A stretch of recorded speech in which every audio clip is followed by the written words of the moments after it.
All right, welcome to Shoot Me Straight. Dave Fields here with Bruce Bailey, good friend, a lot of similar experience in business and ministry. He's an elder at our church as well. He originally from Birmingham. Birmingham, yeah. Okay, did you grow up in Birmingham? Actually, born in Birmingham, raised all over the Southeast. Lived in like 15 different cities Oh wow, growing up. So, military. no, my dad actually became a pastor and pastored at small rural churches. So, he'd stay there about a year and we'd move. So, that was kind of our life growing up.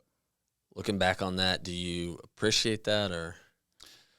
You know, it's really unique. My brother and sisters resent it, but I kind of look at it as that was our life, and it helped me to be able to adapt. And I think it's helped me as an adult. I really do. So I don't resent it, not at all. When did you get into business, or did you always have like a business acumen? No, my dad went off the rails when I was about 15, and my granddad on my mother's side was always my mentor. He was a business owner, steel construction companies, and he really taught me a work ethic. So my granddad's the one that kind of pushed me, and he said, "I think you could be in business for yourself one day, but you got to start working with somebody else." So he kind of led me along the path and got me started. Oh wow. You say your dad went off the rails. Yeah, I'll just give you a really brief background. My earliest childhood memory was actually visiting my dad in prison. He had a bad habit of stealing cars and cutting them up in little pieces and selling them off for parts. Got caught. Spent, I think, 4 years in Atmore prison. And in prison, he found the Lord and became a pastor. So from prisoner to pastor. But when I was 15, he had an adulterous affair with a teenage girl. Church found out about it and really came to our house one night in the middle of the night and said, "Hey, you guys need to leave." So we literally packed up in the middle of the night. As a 14-year-old kid, I didn't know what was going on. Yeah. And we moved back to Birmingham, and it's like when that happened, my dad kind of reverted back to some of his former ways and started doing drugs, drinking heavily. We just never saw him much after that. Wow.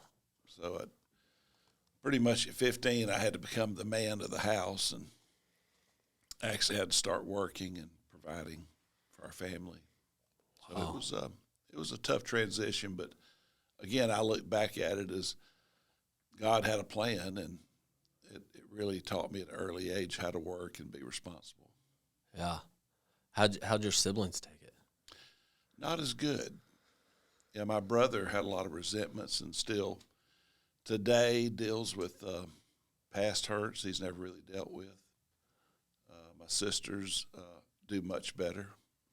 But for me, you know, I think God gave me the grace at an early age to be able to forgive. You know, I knew my dad had some issues.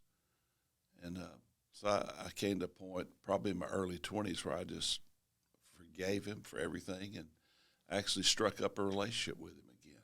Wow.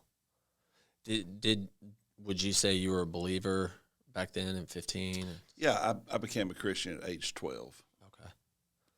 Awesome. When you're looking back, like you felt like that was genuine conversion, like you really... Yeah, I went to a Billy Graham crusade when I was about 11, you know, and they said, you know, raise your hand, come down front. I looked around and all my friends were going, so I went down. But looking back, that was not a real conversion. And I was actually in my bed one night going to sleep, and I think it was the Holy Spirit just convicted me and said, you know, what you did at that Billy Graham event was not real. And I remember getting out of my bed, getting on my knees, and giving my life to Christ, just me and him, and no one was in the room. But that was real for me. Wow. You tell your family at that point? Yeah, and got baptized. Yeah. So yeah, it was a big deal. Wow. And then literally 3 years later, have all this fallout with your family and your dad. Yeah. Yeah, it was, and looking back, my mom, who's deceased, she really was in a rough spot. And I was able to connect with her and just realize that she didn't deserve this, didn't want this. And it was pretty easy for me to step up to protect her. So today my ministry is helping vulnerable women, so I know it goes back. As a therapist, you could probably help me with that, Dave. But, I think I learned at an early age that that was what I was supposed to do, is help people that are in vulnerable situations. What I love about life in general is like our rough edges, our hard times we go through a lot of times end up being the very things that become your ministry or your area of helping others. I think that's the healthy way. It's like the path that you go along. Like, you can't tell anyone that has my past experience with drug addiction and helping drug addicts. Some of the hardest things you go through end up being, if you let God have it, end up being the best assets that you have in helping others. Nothing is wasted in God's economy. And I'm one of those guys that believe that until you've been in the valley and walked through those dark, desperate times, you really can't understand how to help people that are going through that. So I just think it's part of our journey. I think if you read Scripture, I challenge you to find one person that God used in a mighty way that he didn't allow to go through very difficult times. Yeah. It's part of the process. Yeah. It's just helpful when you're in those times, those difficult, dark times. It's not that those hard times destroy you. I won't say break you, because they break you in some ways, but it's not that they destroy you. It's that the lack of purpose in them is what I see destroys you. If you know, hey, I'm going through this because God has a purpose in it, there's going to be something that comes out of this. It's going to be greater than if I didn't go through it. That purpose, and if I know that I'm enduring pain for a purpose. And I agree. I think it's hard to receive that sometimes when you're in the middle of it. It almost seems easy for us to say, hey, you'll get through this, it'll be okay. And somewhere in that process, if you allow God to speak to you and say, I'm here, I see what's going on, and I care. It really depends on how we view the situation. If you view it as, woe is me, and God, why am I going through this, as opposed to, what's the purpose? Yeah. Yeah, so did you go through that at 15? Like, did you have a time of, like... I really don't remember. I knew our life was messed up. I realized that. But it was almost like, this is where we are. Somebody's got to do something. But I don't really remember having those feelings of feeling sorry for myself or for our family. It's just, he's gone. Somebody's got to step up. Yeah. And I'm not saying that I'm nothing special. At 15, I was just, there was so much I did not know, but I knew that somebody's got to take care of the family. Yeah. And from there, you started a full-time job. Yeah, actually, kind of a neat story. I got out of high school. My granddad said, you got to go learn a trade. So we were living in Birmingham, and he put me in the car, and we're driving around south side of Birmingham, and I'm just along for the ride. And we passed this business. It was an electric motor company. He said, that'd be a good trade for you to learn. So we pulled in, and it's kind of a comical story. So you got this 18-year-old kid. We walk in the front door. My granddad literally does all the talking.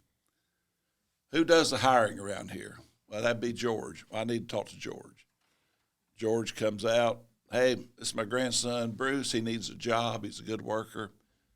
You got any openings? He said, yeah, we have an opening on second shift. Okay, what do you pay?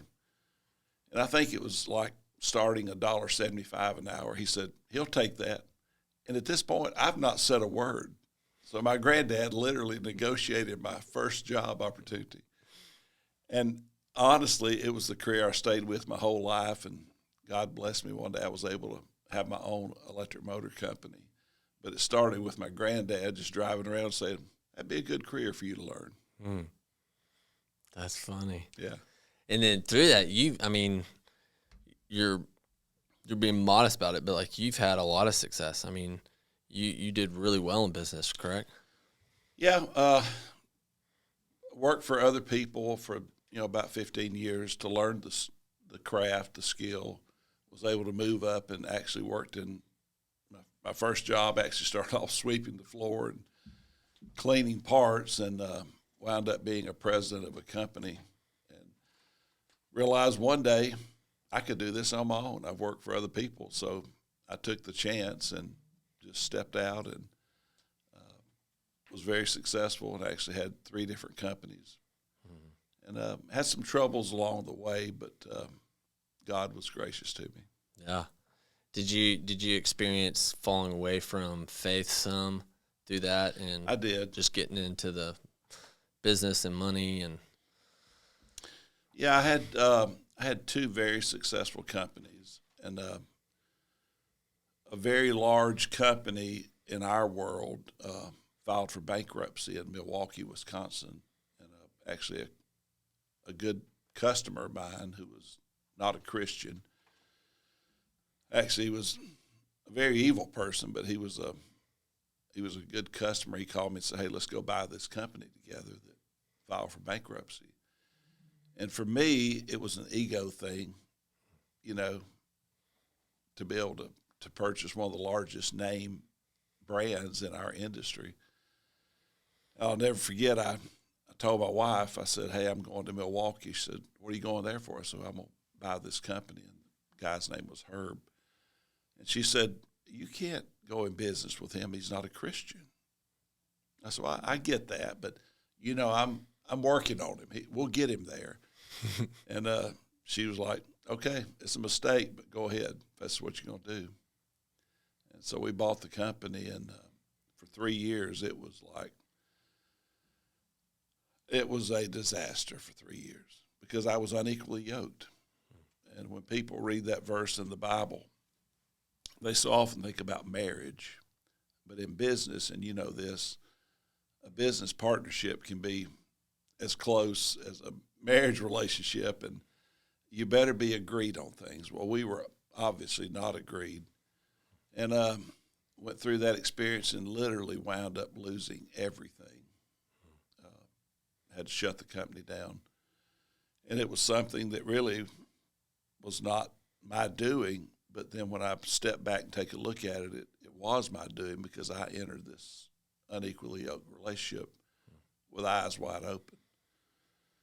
And it was in that time that you're talking about those dark periods.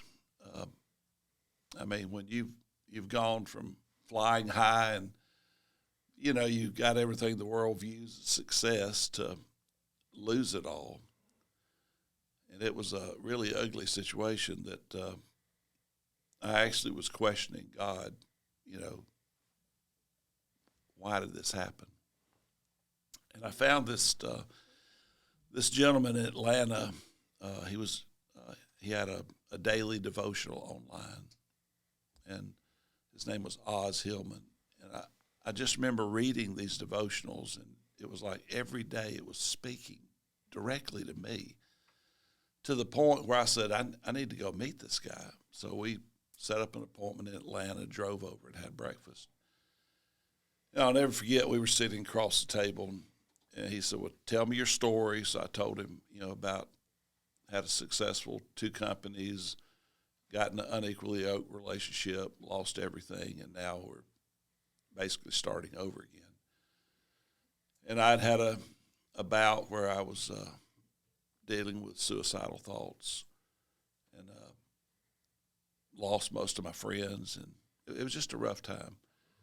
And I'll never forget, I tell my whole story in just great detail. And Oz is sitting over there just eating breakfast, and I finally just stopped talking because I've said everything. He lays his fork down. He said, if I told you I heard your story or something similar every week, he said, I hear this multiple times. He said, I've put a name on what you're going through. I said, well, please tell me. He said, it's the Joseph story. And if you know the story of Joseph in the Bible, he was just going through life and probably a little bit arrogant. Things are going well, and one day he gets thrown in a pit. And next thing he knows, he's been elevated back up, and Potiphar's wife lies about him. He gets thrown in prison, and he's forgotten about in prison.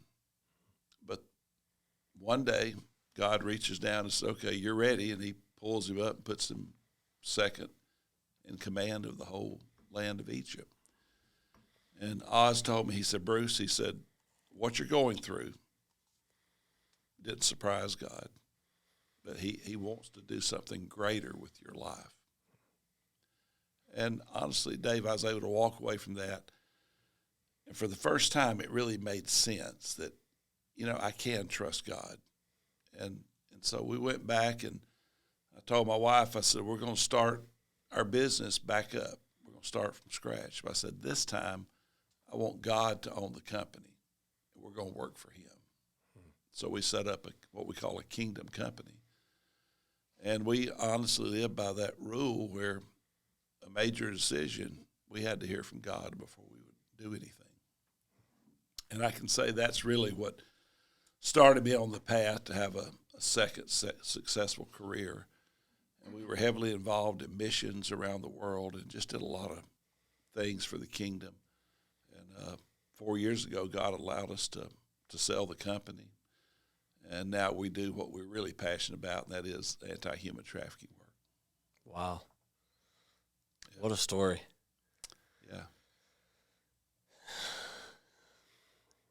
The guy that you met with, when you sat down at breakfast with him, was he just a mentor towards you, or is this someone that you...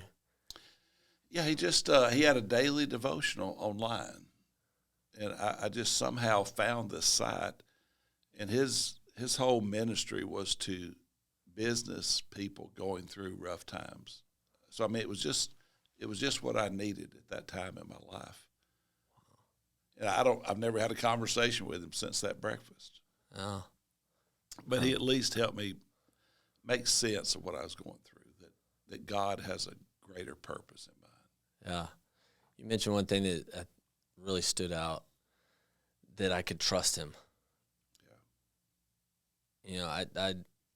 I know that when it comes down to everything, like your life decisions, money, everything, can I trust him? Does he want best for me? It's a basic doubt, I guess, and I know I relate with that. It's a basic doubt of going, man, if I really follow him, if I really trust him, if I really seek after him, can I trust him? And Yeah. I would say the answer is yes. He loves us. And, I think just like Joseph, there was something in his life, and I personally think it was arrogance. And looking back, there were things in my life that certainly need to be dealt with. And you can have friends and family tell you, hey, you've got this problem, but when God puts you in a place where you're in the pit and there's nowhere to look but up, he's got your attention. And he's not being hard. He's actually being loving. But it takes that sometimes. We're pretty hard-headed as humans. Yeah. But some of us got an extra dose of that. Some got an extra dose, yeah. Mm-hmm. Yeah. So and sometimes he loves those ones a little bit more. That's right. That's right. So Let me ask this, like, I want to talk about a couple things with anti-trafficking, for one, in your ministry with that. Another big one, I think, especially since our audience a lot is men, between 25 and 45. Yeah. Pornography. Yeah. Like, in your experience around that, and I don't think those are two different subjects. I think No. they're linked. Would you agree with that? Yeah, absolutely. Actually, it's if you said, "Hey, what are you most passionate about?" I would say it's this topic that, and I draw off personal experience that I had never seen pornography until I was 14. It was well, actually, I was closer to 15, but I was working for my grandfather, and he owned a mobile home business where he would repossess people that were not paying their payments. So my job was to clean out these mobile homes. And one day he repossessed one, parked it on a lot, and he said, "Go clean it out." And I walked in the back bedroom, and all over the floor there were, Playboy, Penthouse magazines. I mean, I'd grown up in a Christian home. We didn't even have a television. So I'd never seen anything like this. And as a 14, 15-year-old boy, I tell people, if you said, "Hey, what did you have for breakfast last Tuesday?" I'd go, "I have no clue." But if you said 40 years ago plus, you saw pornography the first time, I can tell you it was hot. I can almost tell you what the smells were in that mobile home. And I can pretty much tell you what the first woman looked like that I saw in that magazine. Mm-hmm. Porn does something to your brain. It just, you go through life and you see thousands of images every day, and most of them are just like normal. Well, the first time you view pornography, it's like red flag. And I know for me, I did not wake up that morning saying, "I wish I could see pornography." It was not even on my radar. But when I saw it, I was a good kid. I was a Christian. I was immediately addicted to it. Hmm. I mean, I'm just going through life. And I think that happens to most of our kids today. I think the vast majority of young kids maybe don't wake up saying, "I'm going to try to find porn on my iPhone." They stumble across it. A friend at school shows them a picture. But I tell people today that my first experience with pornography, I'm looking at a picture in a magazine. Maybe it's been photoshopped, but it's just a still image. But what our kids today are seeing is so much worse. I mean, if you give an iPhone to a 14-year-old kid, 13-year-old, and the first porn they see, it's likely going to be a graphic video that's very degrading to women. And this little kid's going to see a woman possibly being raped, choked, gagged, spit on. I mean, it could be any of the above or all. And it forms a template. And for that little boy or little girl, maybe their parents have never had to talk about what is sex and what's God's proper view of it. For this kid, it's sex education. So they think what they're seeing is normal. And it was yesterday I was reading an update on the amount of young girls that view pornography. Today, it's almost equal. That girls are viewing porn, it's maybe 5% less than boys. And this article is saying, why do girls view porn? Well, the main reason they view it, the number one reason, is that boys will make fun of them or say, "You don't watch porn?" And so the girls are it's peer pressure, and they view it. So now just imagine you've got the girl and the boy viewing this violent sexual act. What are they going to grow up thinking that sex is? Mm-hmm. So I think we've set our society up with this generation to have a very warped view of marriage, and I think you're going to see the cases of rape go up. And if this is normal with our kids today, and it's not normal, where does that ultimately lead us to? I think the bridge is out for sure, and I just don't hear us ringing the alarm bells or even talking about it a lot. Yeah, it's there's a lot of questions in that, but it's powerful for one, right? Especially, I would say it's interesting that girls are viewing it as much. It's probably different motives or different factors behind it, but with guys especially, I mean, it draws you in. I know I looked at porn for years in our marriage. I was quiet about it. And then confessed, and but at the same time was doing Christian. I was tapping and snapping, going through the motions. Yeah. But there was a disconnect in me because I had secret sin, and then after confess, now it's like I'll hear if a preacher preaches on porn or anything like that, I'm looking around thinking, oh man, there's so many guys in here that are trying to play it off because they know in their heart that they've been looking at porn. Yeah. And there's a freedom around it when you stop, and especially in marriage with your wife, and all of a sudden that's your one outlet, and it bonds you together more. You have a freedom, even not with besides your wife and the relationship there. You also have a freedom going around knowing that, hey, I'm not holding something in secretly that I know I'm not supposed to be doing. It does. How do you help guys around that stuff that go, most of the time what I see in churches is, every week, every couple, they'll go to Celebrate Recovery or some sort of ministry, and they'll be like, okay, I looked at porn again this week, and how do you help guys really stop looking at porn? It's tough.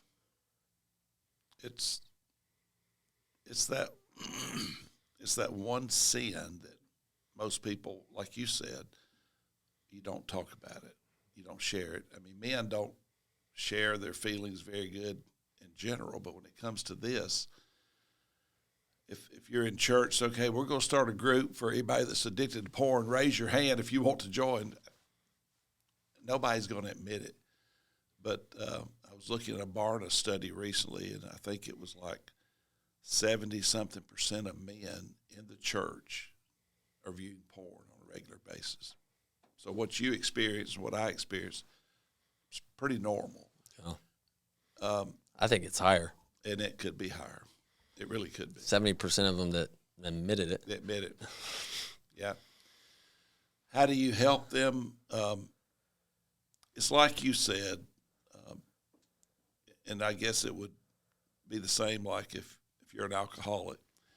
It takes a period of time of saying no, no, no. And I think after 30 days, if you can go without it, but men have to learn how to be vulnerable with each other. And I'm not talking about touchy-feely. I'm just saying, let's just be honest. And I think that's really needed in our communities today, particularly in the church, is just to talk openly about it. And I do believe it's a root problem in a lot of our marriages, the lack of intimacy. But I think it starts with the church. And I'll say this, Dave, that I believe that there's a direct correlation to pornography and human trafficking. I tell people I feel like porn is kind of like a gateway drug into trafficking. And what I mean by that, there's two different sides to this coin. One would be if you're a man and you're viewing porn, you're thinking it's just me watching this video. I'm not hurting anybody. I'm not violating anybody. but it's one of the most selfish acts we can do as a man because it's all about you and fulfilling your need. Never thinking, is this woman doing this of her own accord, or is she being forced? And one thing we know working in anti-human trafficking that a lot of the traffickers, if they're the women under their control don't make enough money during the day by providing sex for men, they make them shoot porn. And when I say shoot porn, it's not, hey, go in there and take your clothes off. No, hey, we're going to rape you. We're going to hurt you so that you'll earn the money. And we've heard this from survivors. So I think one thing that would help men is if we let them know this woman you're watching for your pleasure, she's actually being forced to do this act. She's being raped. Would most men go, I didn't know that. I think we all have a conscience, but particularly if you're a Christian, I hope that would be very offensive and that would make you pause and think about, is this really something I want to consume? Yeah. Even the ones that aren't necessarily forced, like their background, you know, like what got them into that industry, what, you know. But as guys, you don't want to think about that. You just want to look at porn. You want to be selfish. That's right. It is some of your experience in the past when you were 15 and first, I mean, and throughout the years, like led you into that anti-trafficking? What made you excited about anti-trafficking? I think, you know, the desire to help a vulnerable population was always there from taking care of my mom and my sisters. But I'll never forget, I got a call from a friend one day. This would have been when I was in business for myself. His name was Jack, and Jack was training with a group of guys to hike the Himalayan mountains. And he called me and he told me a story. He was they actually had trained. They flew into Kathmandu, and they had hiked up the first day, I think, to about 10,000 feet, set up base camp. And when they were setting up camp, two men were coming down the mountain with a group of young girls. And one of them spoke English, one of the men. He said, can we set up camp here? And Jack said, sure. You know, so they set up camp. And Jack went over and started a fire and was cooking some supper, and one of the guys came over and he said, my friend Jack said, hey, what are you doing with all these girls? He said, well, we went up to the villages in Nepal, if you've never been there, from the major city of Kathmandu to get to some of these remote villages could be a 10-day hike. I mean, there are no roads. It's walking. So in the rural villages, a lot of kids die before age 12 because of lack of clean drinking water and things like that. Extreme poverty. So these traffickers went up to these villages and basically told the families in these villages, hey, we're from the church in Kathmandu, and we'd like to take your kids, teach them a skill so they can send money back. And these parents just gave their kids to these two strangers. He said, but actually we're taking them to India and we're going to sell them in the sex trade industry. I mean, he just point blank told Jack that. And Jack, he said when he heard that, he at first thought, well, this is just some kind of cruel joke. But he realized the guy was serious, that this was his intention, is take these kids to India and sell them. And I'll never forget, Jack said he went to bed that night in his tent, and he's thinking, something needs to be done. Should I go get a rock and just kill these two guys? Well, he said he did nothing, got up the next morning. The two men were walking down the mountain with these kids, and he looked at his buddies. He said, what are we going to do about this? And they said, listen, bad things happen in the world. Just get over it. Let's just go hike the mountain. He said, I can't hike the mountain after seeing this. So his buddies went on up, and he went back. He was from Oklahoma. He was an engineer. He went back and quit his job and told his boss, he said, I'm moving to Nepal to rescue kids. So he called me, and we we funded a lot of his projects, and he started a ranch and rescued a lot of kids. We actually helped build medical clinics through the mountains and had a post set up where if they saw traffickers coming down, they could radio down to Kathmandu and say, hey, you got a group coming down. And we did that for a couple of years. And I'll never forget, I was flying home and came back to the U.S. I was living in Birmingham at the time. And I told my wife, I said, I've never really thought about how bad is the problem of trafficking in the U.S. And when I researched it, we're one of the worst countries in the world for trafficking our own children and for buying sex.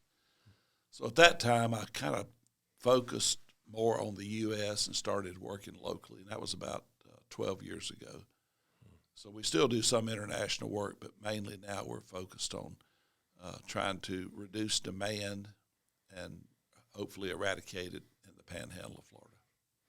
So for normal people that don't have any like no experience or any data around trafficking, I think of living here in the panhandle of U.S. or Florida. I'm thinking, man, okay, maybe there's a little bit, but I don't think it's this huge problem, right? Like how big is it that is this just a trend of focusing on it, or is it a huge problem? I would classify our area as a huge problem. And when you look at how trafficking occurs, the Panhandle pretty much has it all. We have a beautiful destination, and anywhere you've got a destination, you've got a lot of money, a lot of disposable income. People exploit the environment. So a lot of guys come here with their buddies from college to go fishing or golfing, and they're actually coming here to buy sex. And they're, again, in their mind, they're looking for what they would call prostitutes, and we believe that what they're actually winding up getting is a prostituted person, someone that's under the control of a trafficker. And then we have a lot of the Asian massage parlors where we recently did a really in-depth study in the state of Florida. And I think our survey, if there are, say, around 7,000 Asian massage parlors in Florida, 82% you can go in and have erotic massage.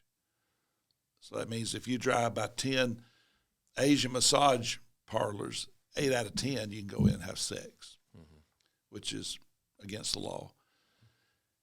And then we have the strip clubs, which, have a lot of problems around that. But we pretty much have it all here. And I think one thing that's hard is we feel like we live in a bubble almost down here.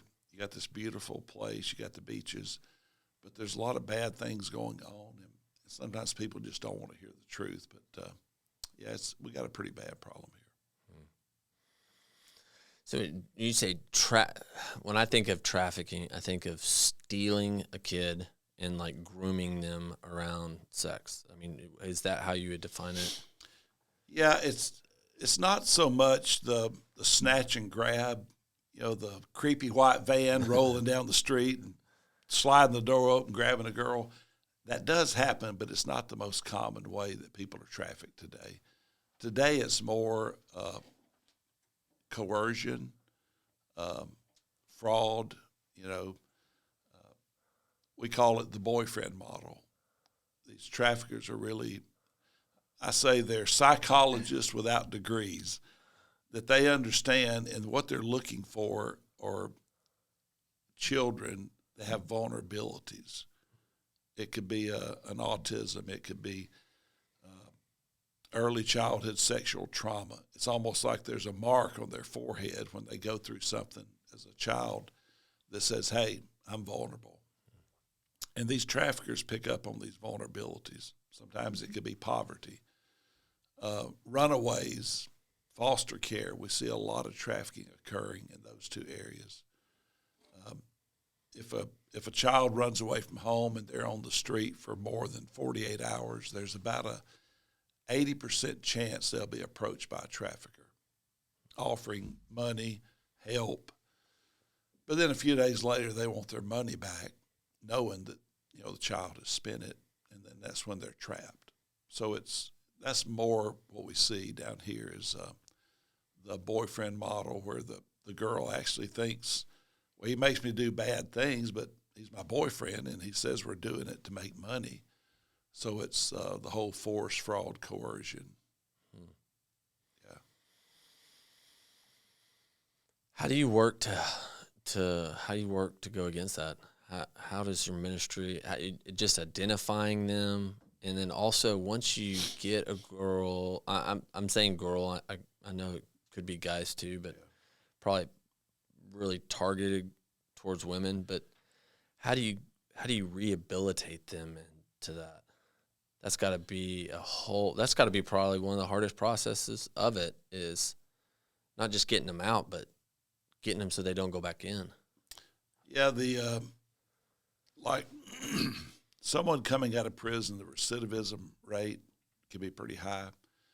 We see the same thing with victims of human trafficking. And it really boils down, Dave, to the trauma that individual has experienced. Again, I think it's like 98% of women that are victimized have early childhood sexual trauma. It could have been an uncle or a neighbor, but something, just like my first exposure with porn, there's something that sets off in the brain of that child. Well, this must be normal. So it's normalized at an early age. So when this trafficker is asking the same thing of this young girl, she doesn't know she's a victim.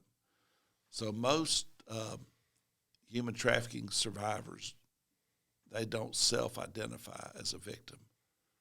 And we see this over and over again. So when we do get them out and get them to a safe place, the most important part of the healing, other than a relationship with Jesus Christ, is the trauma-informed care.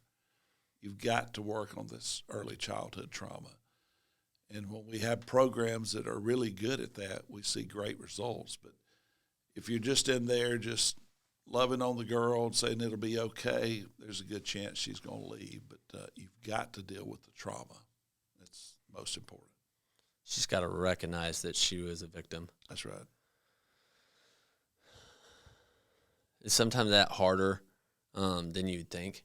You'd be like, hey, your quote-unquote boyfriend saw you in a vulnerable position and exploited you. Yeah. And they're like, well, no, we were just making money. We had to pay bill, like we had to make money, and I was doing my part in helping, or There's manipulation there for sure. And you tell someone often enough the same story, at some point they believe it. And I kind of chuckle when you go through the Atlanta airport, there's a public service announcement you hear all the time. If you're a victim of human trafficking, call this number. And I laugh because most people don't know they're a victim. And I tell people, if I could write the script for the Atlanta airport, I could say, if your boyfriend forces you to have sex with a lot of men and you don't get to keep the money, you're a victim of human trafficking, call this number. Your phone would ring off the wall. I mean, that's really the truth. All right, you hear that, Atlanta? Yeah. You need to change your script that That's you're right. announcing in the airport. Well, so what about addressing it from the other side with men paying for sex, men? I mean, legally, it's illegal in most states. Yeah. I guess Las Vegas, it wouldn't be. Yeah. I'm not sure. But also addressing it from, do you really see some of the root of that is around pornography? Yeah, definitely. Some of the men that we've talked to and that I've read case studies is that if you're introduced to porn at a young age and you have a steady diet for years, you'll get to the point where the normal porn doesn't excite you. So you're looking for something more edgy. And what that typically means is men are looking for younger and younger images. I think I was reading something recently that on Pornhub, one of the most searched words for porn was teen porn. So one of the things we're seeing today is that the demand for younger and younger children for sex and for viewing it is kids. And when you think about that and the impact on our culture, I mean, and it kind of goes back to what we were talking about with teens. We've raised a generation where most of our teens don't see a problem in sending a nude photograph. A girlfriend, boyfriend, he may say, hey, send me a picture with your top off. She'll take a selfie and send it to him. And what they don't realize at that age is that that boy's going to share it with his friends. And what happens, it winds up being circulated and gets in the wrong hands. Most of the child porn or CSAM material that is online on the dark web was self-generated, meaning some child took a picture, passed it on to someone, it was sold. So when you've got that pervasive in a society where, and I challenge you, turn on Netflix, pick out a series, start watching it. Pretty soon you're going to see some type of sexual scenes, and there would be a time in our past maybe we'd go, oh, we're going to turn that off. Well, now it's all been normalized. So we've just got this boiling pot where nudity, gay marriage, pick a topic. It's normalized, and we really don't talk about it that much. So when you've got that as your society, a basis, it's a recipe for disaster. It really is. Do you think so? Well, so I get the degradation of sin, right? Like, and I can see how, and even experience, you say a steady diet of porn throughout the years. I have that experience, right? But do you think for most guys it doesn't, like, there was no desire to go look at teens and younger, and like, to me that's like, that becomes evil. That's evil. And also there's not, like, as a guy you want to see a fully developed one. Like, I mean, that there's a sense of that is almost like a disorder. Yeah. Or something that, do you think most guys have that? Or do you think, man, sometimes sin will lead them there? I think sin leads you there. And I hate to, I'm not putting everybody in the same group. Sure. And I always use the extreme example of when you get a chance, Google Ted Bundy's last interview with Dr. Dobson, for example. Ted Bundy was one of the most horrific serial killers, and it started right here in Tallahassee, Florida. I think he wound up murdering over 32, 34 women. And the night before he was executed, Dr. Dobson asked this question. He said, Ted, where did this start for you? He said, watching porn. He said, and I wanted more and more. And I'm quick to say, not every young boy is going to turn into a Ted Bundy, obviously, but some will. So that's a worst case scenario. So do all men search out teen porn? I don't think so, but I think a good percentage would be intrigued enough to say, I wonder what a 12-year-old girl looks like. And once you open that door, you've kind of opened Pandora's box. So for us, one of our big fights, and something that we feel like is a fight worth having, is demand reduction. Again, sex trafficking is not about the sex. It's about the money. It is a business not unlike any other business. you've got something to sell, and you have buyers. In this case, what you're selling are little boys and girls, and the buyers are mostly men that look like me and you. Mm-hmm. The average sex buyer in the U.S. is, I think, 52 years old, middle to above average income, white skin. Mm-hmm. We make up the vast majority of buyers. So if you want sex trafficking to go away, you've got to stop the demand. Because if today men stop consuming porn and stop buying sex, tomorrow there is no sex trafficking. The business model no longer works. And we look at it kind of as the analogy of a raging river, and you're standing there and you see a little child floating down, and you pull them out of the river, and more keep coming. At some point, you have to say, why don't we go upstream and see how are these kids getting thrown in the first place? So we've gone upstream, and this is what we're seeing, is that it's the demand. The demand is fueling sex trafficking. So we have to focus on demand reduction. And for about 10 years, I served on the board of a very large safe house, probably the largest in North America. And we actually had over 600 women and children come through our program. So we got to see over 600 documented cases, and we learned how did it start, where did it start, who were the traffickers. And when you look at that, you know, you have to think, okay, if we got this girl, this child out into a safe place, did the trafficker just say, okay, well, I guess I'll go become a car salesman? No, he went and got another girl. So every time we would get one out, another one is being damaged. And so it's almost like one of those situations where it makes perfect sense. Stop the demand. So we're focused on demand reduction. It's the only way we know to really make a difference. And it starts with conversations just like we're having today. You're a good man, Bruce.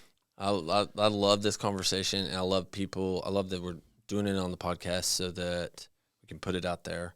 Hopefully other people can see this, have those thoughts. How for guys that have been addicted to porn for years, what resources would you recommend them to?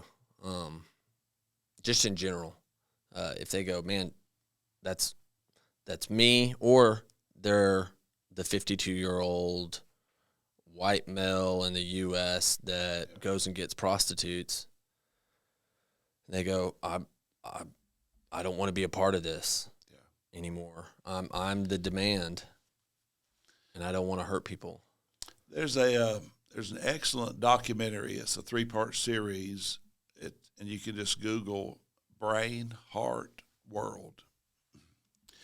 And it's not a Christian-based documentary, but I would recommend watch something like that because it shows you what porn is doing to your brain. The next one, how's it affecting your heart, and how does it affect our world? It was very impactful, and I think we recommended a lot of people start with something like that. And when you realize that you get the same kind of high viewing porn that you do of a hit of cocaine. So it is an addiction, and it has to be dealt with. You can't just wave a magic wand, but I think it starts with realizing that we need to not view women as objects for our pleasure, but view them as the valuable, beautiful creation that God made them to be. And if you're married, honor your marriage. So I think it starts there. Then there actually are programs around the country that we could recommend. If someone says, hey, I really need to go check myself in, then we can offer recommendations on that as well. Awesome. Yeah. We'll put links down in the bottom for that. Yeah. We'll also put links to your organization. That's safeinthepanhandle.com. Okay. We'll put that out there, and then I want to continue this conversation. We've had a couple episodes around anti-trafficking. One guy's it's Dream. He's a movie producer. And then we've had Jared Hudson. Yeah, I know Jared. Good man. Great man. Yeah, he's awesome. But working with local police departments, it's got to be a group effort, right? And it does. We need more men. I really think we need more men on this side helping, doing their part, whatever it is, and whatever skill set and wherever God's placed them. Absolutely. To help, especially for our future women. Well, I think if you picture that person you're viewing as someone's daughter, someone's sister, because she is, what if that were your daughter? Yeah. So you have to personalize it. But I want to thank you for what you guys do here and for bringing awareness and for not being afraid to talk about it. It's a tough subject, but we've got to have these hard conversations. Yeah.